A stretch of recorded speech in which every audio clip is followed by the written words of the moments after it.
রাজা, জ্ঞানের রাজা, রসিক রাজা।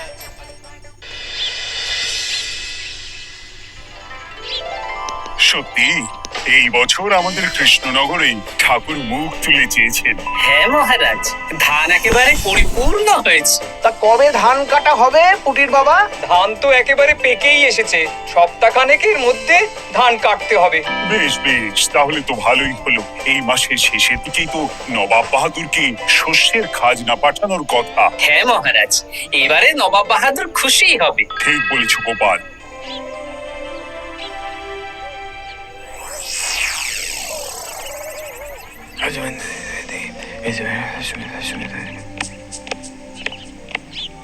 প্রণাম খাম্বাজরাজ। ওই তো কৃষ্ণনগরের মন্ত্রী চলে এসেছে। ও, এর কথাই তুমি বলেছিলে? হ্যাঁ, ওই রাজ্যের সব খবরাখবর আমায় দেয়। ইনি কে? ইনি হলেন জমিদার কেশকান্ত বর্মন, আমার রাজ্যেরই দক্ষিণ পশ্চিম গ্রামের জমিদার, আমার প্রিয় বন্ধু। নামটা বেশ অন্যরকম, কেশকান্ত। আসলে ওদের বংশ পরম্পরায় সকলের উন্নত ঘন কেশ আছে, তাই ওদের পরিবারের সবারও নামে একটা করে কেশ আছে। আমি খাম্বাজ রাজের সৌমিত্র এবং সুপরামর্শদাতা। কিছুদিন আগে আমার মাথায় খুব খুশকি হচ্ছিল, মাথার চুল পাতলা হয়ে আসছিল, কিন্তু আমার পরামর্শে একটা তেল মাখতেই মহারাজের মাথার চুল এখন ঘন হয়ে উঠেছে, আর কোনো সমস্যা নেই। বাবা বাবা, ভালো ভালো ভালো। এবার তাহলে কাজের কথাটা বলে দিন। এবারে তো শুনলাম তোমাদের রাজ্যে অনেক ধান উৎপাদন হয়েছে, তাই স্বাভাবিকভাবে নবাব বাহাদুরের কাছে রাজস্ব অনেক বেশি দেবে, কি তাই তো? হ্যাঁ, এবারে রাজস্ব দানে কৃষ্ণনগরে প্রথম হবে। না, তা হবে না। নবাবের কাছে অত ধান পৌঁছবে না, এমনকি কৃষ্ণচন্দ্রের কাছেই চাষিরা বেশি ধান রাজস্ব দিতে পারবে না। সেটা কি করে হয়? পাকা ধানে মই দিতে হবে। বললাম না, ও আমার সুপরামর্শদাতা। হ্যাঁ, আমার মন্ত্রীকে বাণিজ্যের কাজে বাইরে পাঠিয়েছি কিছুদিন, তাই কেশকান্ত মাঝে মধ্যেই আমার কাছে আসে, গল্প গুজব করে আর সুপরামর্শ দেয়। কিন্তু আমি কি করব? তুমি রাতের অন্ধকারে চাষিদের ধান জমিতে পাকা ধানে মই দিয়ে দাও, এমন ভাবে কাজটা করবে যাতে কাক পক্ষীতেও টের না পায়। আর তাতে আমার লাভ? প্রত্যেক বছর নবাব রাজস্ব দানে বিজয়ীকে ৩,০০০ মোহর দেয়, আমি তোমাকে তার থেকে ১,০০০ মোহর উপহার দেব। ১,০০০ মোহর? হ্যাঁ হ্যাঁ, যাও যাও যাও, কাজটা শুরু করে দাও। আচ্ছা।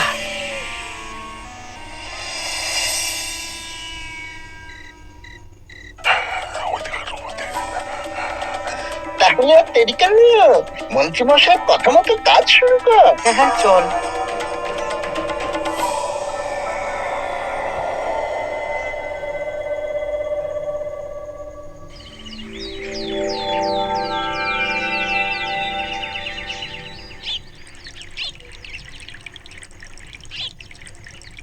এবারে তো চাষাবাদ বেশ ভালোই হয়েছে, আশা করি নবাব বাহাদুরের কাছ থেকে এবারে আমরাই পুরস্কার পাবো।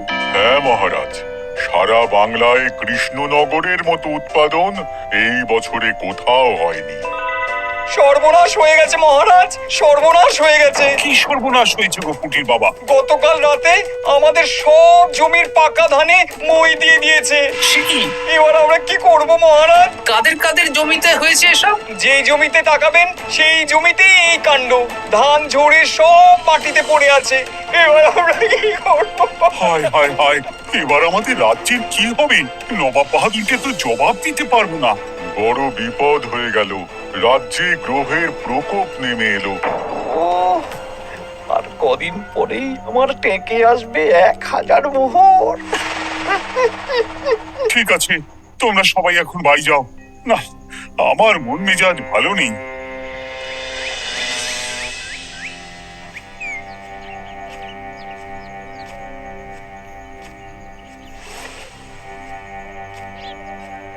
ওগো, তুমি শুনেছো কি হয়েছে? পুটির মা হাউ হাউ করে কাঁদছিল গো। হ্যাঁ গিন্নি, পুটির বাবা কয়েকজন চাষি ভাইদের নিয়ে রাজসভায় এসেছিল। শুনলাম রাতারাতি কে বা কারা চাষ জমিতে পাকা ধানে মই দিয়েছে। কত বড় সর্বনাশ হয়ে গেল বলো, কি হবে গো? কি যে হবে ভগবান জানে। বলি তুমি পারলে না পুটির গরিবদের একটু সাহায্য করো। হ্যাঁ, আমি মনে মনে ভেবেই রেখেছি বুঝলে, এবার বেতন পেলে পুঁটিদের বাড়িতে মাসো ভাড়ার জিনিসপত্র দিয়ে আসবো। নবাব বাহাদুরের কাছে মহারাজ খাজনা কিভাবে দেবেন? সেটাই তো বুঝতে পারছি না। আপনি এত চিন্তা করবেন না।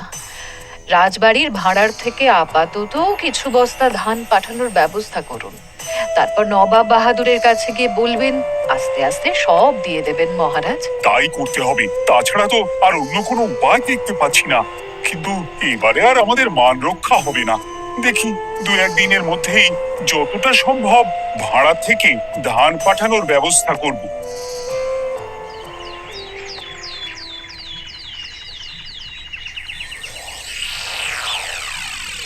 এই বছর 10,000 বস্তা ধান রাজস্ব এসেছে খাম্বাজ রাজ্য থেকে, 7,000 বস্তা ধান এসেছে বর্ধমান রাজ্য থেকে, আর মাত্র 100 বস্তা এসেছে কৃষ্ণনগর থেকে। তাই এই বছরের বিজয়ী রাজ্য হচ্ছে খাম্বাজ রাজ্য। খাম্বাজ রাজ্যের রাজার হাতে 3,000 মোহর উপহার হিসেবে তুলে দিচ্ছেন। আর কৃষ্ণচন্দ্র, তোমার রাজ্যের এরকম হাল কেন? এবারে আমাদের সমস্ত রাজ্যের পাকা ধানে কেউ বা কারা মই দিয়ে দিয়েছে। সেসব তোমার মাথা ব্যথা, আমার ধান কোথায়? 100 বস্তা ধান রাজস্ব, কম করে 800 বস্তা ধান রাজস্ব দেওয়ার কথা, কিন্তু তুমি তোমার কথার খেলাপ করেছো। এই বছর আমি নিরুপায় জাহাপানা। আমিও নিরুপায়। হয় তুমি আগামী 1 সপ্তাহের মধ্যে আমাকে 5,000 মোহর দেবে, নইলে নইলে কৃষ্ণনগরের সিংহাসন থেকে সরে যাবে। এত বড় শাস্তি দেবেন না নবাব বাহাদুর, আপনি অন্তত মাস 6 সময় দিন, আবার ধান চাষ করিয়ে আপনাকে প্রাপ্য ধান দেওয়া হবে। বেশি কথা বলছো কৃষ্ণচন্দ্র, তুমি 5,000 নয় 6,000 মোহর 1 সপ্তাহের মধ্যে দেবে। বেটা গোপাল বেশি পাকা, অত কথা বলতে কে বলেছিল? গোপাল, এটা তুমি কি করলে? হায় হায় হায়! সর্বনাশের সময় যখন ঘনিয়ে আসে তখন বিপদের ওপর বিপদ এভাবেই আসে। আমার পাওনা। আরে এখন না, এখন না, তোমাকে পাঠিয়ে দেব। ওই দেখুন, খাম্বাজ রাজের সাথে কথা বলছে। এখন বেশি কথা বললে কৃষ্ণচন্দ্র আর গোপাল সন্দেহ করবে। চলুন তো দেখি ওখানে গিয়ে কি কথা বলছে। কি কথা বলছো মন্ত্রী? মন্ত্রী আমায় বিজয় অভিনন্দন জানাচ্ছিল। বিজয় অভিনন্দন তো উপহার পাওয়ার সময় জানাতে পারতেন মন্ত্রী মশাই। যাই হোক, আপনাকে তো ঠিক চিনতে পারছি না। আমার নাম কেশকান্ত, আমি খাম্বাজ রাজ্যের দক্ষিণ পশ্চিম গ্রামের জমিদার। কেশকান্ত আমার বিশেষ বন্ধু। আপনার কেশ নিয়ে বেশ ভাব দেখছি। হ্যাঁ, ওই কদিন আগে তো খাম্বাজ রাজের মাথার চুল পাতলা হয়ে আসছিল, খুশকি হচ্ছিল আর কি। তো ওনার পরামর্শে একটা তেল মেখেই তো খাম্বাজ রাজের আবার ঘন কালো চুল ফিরে এসেছে। কেশকান্ত জমিদার হতে পারে, কিন্তু ওর অর্থনৈতিক অবস্থা তাবর তাবর রাজাদের থেকে অনেক ভালো। কয়েক হাজার বিঘা জমির মালিকও, তার সাথে চুলের তেলের ব্যবসা করেও হাজার হাজার মোহর রোজগার করে। এই এখন চুল নিয়ে চুলোচুলি না করে চল কৃষ্ণনগরে ফিরি। এমনিতেই মন মেজাজ খারাপ, 1 সপ্তাহের মধ্যে আবার 6,000 মোহর জোগাড় করতে হবে। হ্যাঁ, চলুন চলুন।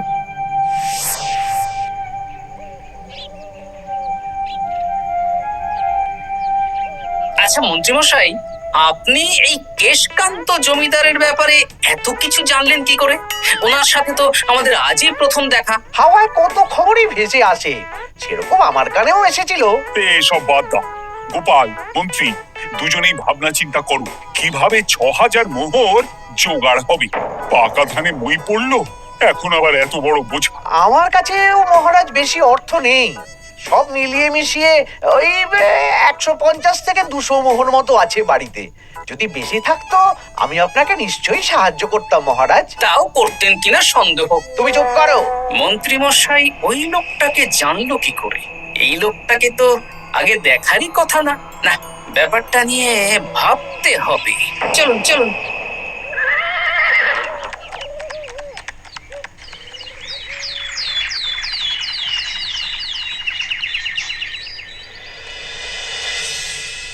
বুঝলে গিন্নি, 1 সপ্তাহের মধ্যে মহারাজকে 6000 মোহর জোগাড় করতেই হবে, নইলে সিংহাসন ছাড়তে হবে। এখন কিন্তু আমাদের উচিত মহারাজের পাশে দাঁড়ানো। কিছু ভেবেছো কি? আপাতত আমার বিয়েতে পাওয়া আংটি বন্ধক রাখবো, আর তুমি যদি হ্যাঁ হ্যাঁ, আমার যে দুটো গয়নাগাটি আছে ওগুলো বন্ধক রাখো, পরে আস্তে আস্তে ছাড়িয়ে নেবো খন। দেখি বাকি সভাসদদেরকেও বলবো, যে যতটা পারে, তারপর ভগবানই ভরসা।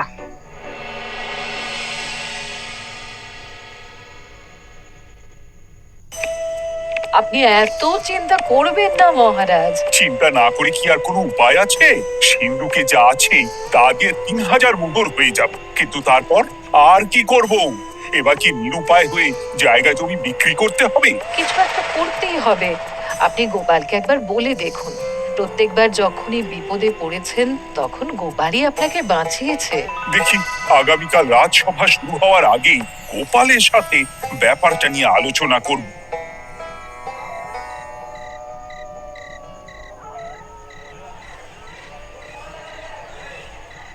এই যে শেখরা, কি করছো?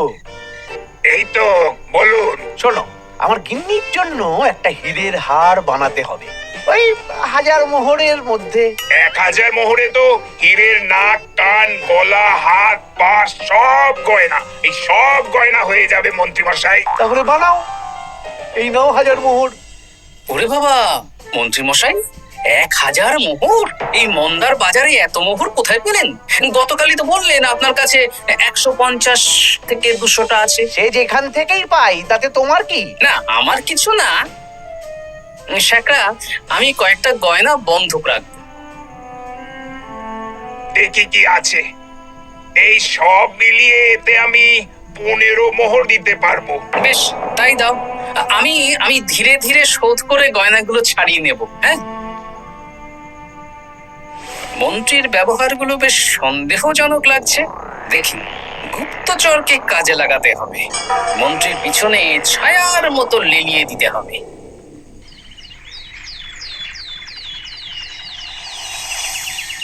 মহারাজ, আমি চেষ্টা করছি আপনার এই মোহর কিভাবে জোগাড় করা যায়, আপ্রাণ চেষ্টা করছি। দেখো আমি 3000 মোহর পারবো, কিন্তু তার বেশি হলে জায়গা জমি বেচতে হবে, হাতে যে বেশি দিন সময়ও নেই। আচ্ছা মহারাজ, দেখছি। তবে মন্ত্রীমশাই চাইলেই আপনাকে 1000 মোহর দিয়ে সাহায্য করতে পারতেন, কিন্তু উনি তা না দিয়ে ওনার গিন্নির গয়না বানাচ্ছেন, হীরের গয়না। দেখি, মন্ত্রী তো কালকেই বলল ওর কাছে 150 থেকে 200 মোহর আছে মাত্র, 1000 মোহর কোথা থেকে পেল? সে উনিই জানেন, তবে তার খবর খুব তাড়াতাড়ি আশা করি পেয়ে যাব মহারাজ।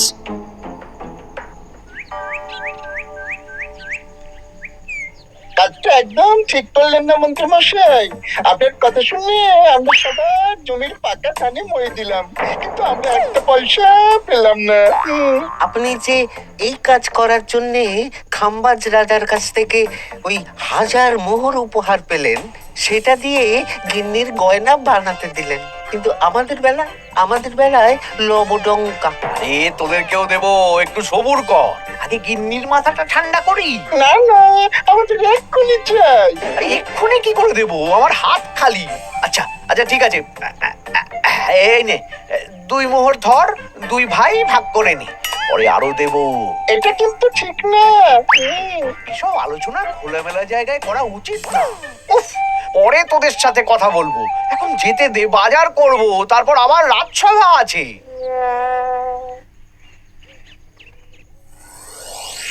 আচ্ছা, এই ব্যাপারটা মহারাজকে আর গোপাল দাদাকে জানাতে হবে। গোপাল দাদা, মহারাজ আসল খবর পেয়ে গেছি। কি খবর? আমি একটু আগে শুনলাম। কাজটা একদম ঠিক করলেন না মন্ত্রী মশাই। আপনার কথা শুনে আমরা সবার জমির পাকা ধানে মই দিলাম, কিন্তু আমরা একটা পয়সা পেলাম না। আরে তোদেরকেও দেবো, একটু সবুর কর। মন্ত্রী, আমি না তোমাকে মেরেই ফেলবো। মহারাজ, মন্ত্রী মশাই এখানে গৌণ, উনি অর্থের লোভে এসব করেছেন, আর ওনাকে দিয়ে করিয়েছেন খাম্বাজ রাজ। হ্যাঁ, যাতে এবারে বিজয়ী হতে পারেন। তাই আপনি এই খবর 5 কান করবেন না মহারাজ। আমি খাম্বাজ রাজ আর ওই কেশকান্তর কাছ থেকে ক্ষতিপূরণ ঠিক আদায় করে আনবো। কিন্তু কিভাবে? শুনুন তাহলে।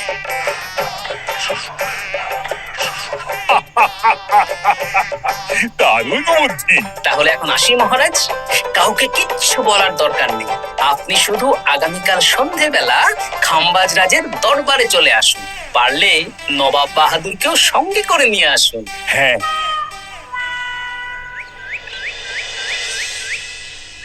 প্রণাম খাম্বাজ রাজ। কে আপনি? আমি হতাশ রঞ্জন, পশ্চিমে থাকি। কি চাই বলুন? কিছু চাই না, তবে একটা কথা শুনলাম তাই বলতে এলাম। কি কথা? আমি শুনলাম মহারাজ আপনার মাথার চুলগুলো সব নকল।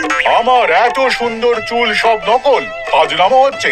আমি যদি প্রমাণ করে দিই আপনার চুল নকল, তাহলে কি? তাহলে আপনি আমাকে 100 মোহর দেবেন। আর প্রমাণ না করতে পারলে আমি আপনাকে 100 মোহর দেব। বেশ, দেখো, এক্ষুনি দেখো, আমারই তো 100 মোহর লাভ হবে। এখন না, এখন না, আজ সন্ধেবেলায়। বেশ বেশ, তখনই এসো। এবারে জমিদার কেশকান্তর বাড়ি যেতে হবে।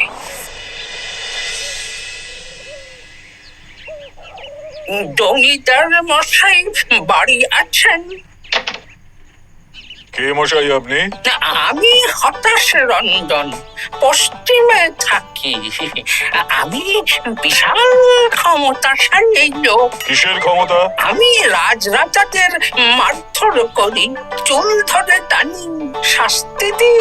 এসব কি উল্টো পাল্টা বলছেন? খাম্বাজ রাজ আপনার বন্ধু না? হ্যাঁ, প্রিয় বন্ধু।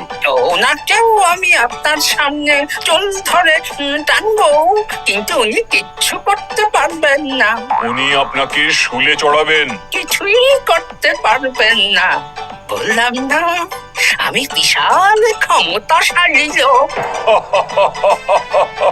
বিশ্বাস হচ্ছে না তো? তাহলে বাজি ধরুন, 10,000 মোহরের বাজি। 10,000 মোহরের বাজি? হ্যাঁ, আজ আমি খাম্বাজ রাজের রাজবাড়ি যাব, আর আমার শক্তি প্রদর্শন করব। ওনার চুল ধরে টানা হেঁচড়া করব, ওনাকে আহত করব, কিন্তু উনি আমাকে কিছুই করতে পারবেন না। বেশ, রাজি, বাজি। 10,100 মোহর দিতে পারবেন তো? হ্যাঁ, আমি বাজি হারলে আপনাকে দেব 10,100 মোহর। দরকার হলে ওই কাগজে কলমে লিখিত পরিত করে নিন। বেশ, তাহলে তাই হোক। কিন্তু হ্যাঁ, একটা কথা, আমি শক্তি প্রদর্শন করার আগে থেকে প্রক্রিয়া চলাকালীন সময় পর্যন্ত আপনি খাম্বাজ রাজের সাথে কোনো কথা বলতে পারবেন না। বেশ বেশ।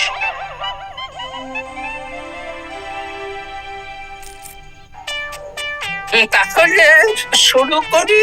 শুরু করো। এবার আমি প্রমাণ করেই ছাড়বো।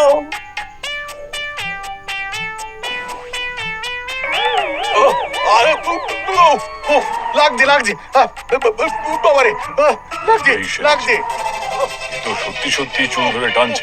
লাগছে লাগছে, বাবারে, বাবা। ওরে বাবা রে বাবা, কি শক্ত! এ কি, খাম্বাজ রাজ কিছুই তো বলছেন না। তাহলে কি আমি হেরে গেলাম? না না খাম্বাজ রাজ, আমার ধারণা ভুল, যা শুনেছি তাও ভুল। এবার বিশ্বাস হলো তো? দাও দাও, এবারে 100 মোহর দাও। দিন কেশকান্ত মশাই, আমাকে 10,100 মোহর দিন। দেখি, ও তোমাকে 10,100 মোহর কেন দেবে? ওনার সাথেও তো বাজি ধরেছিলাম। কি বাজি? আপনার এখান থেকে বেরিয়ে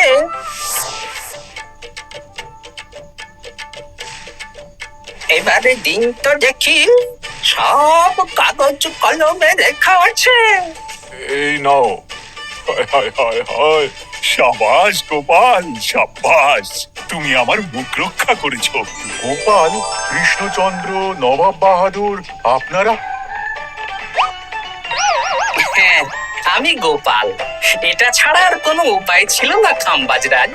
আপনি আমাদের মন্ত্রীর মাথা খেয়ে যে জঘন্য কাজটা করিয়েছেন সেটা তো আর প্রমাণ করতে পারতাম না, তাই ছলে বলে কৌশলে আপনার প্রিয় বন্ধুর কাছ থেকে আদায় করে নিলাম। হ্যাঁ নয়, হ্যাঁ।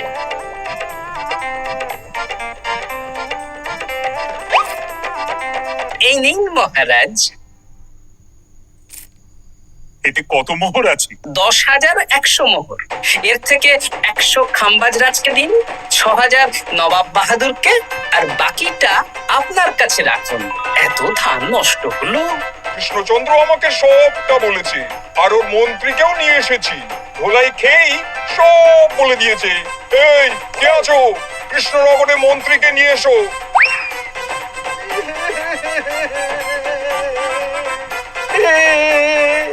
মার খেয়ে আমি সব বলে দিয়েছি খাম্বাজ রাজ। উদ্ধার করে তো জাহাপানা, আমাকে ক্ষমা করে দিন।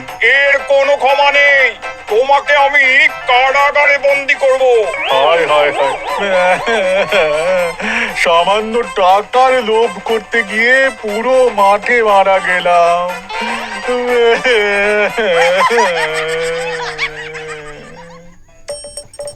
হাসির রাজা, জ্ঞানের রাজা, রসিক রাজা।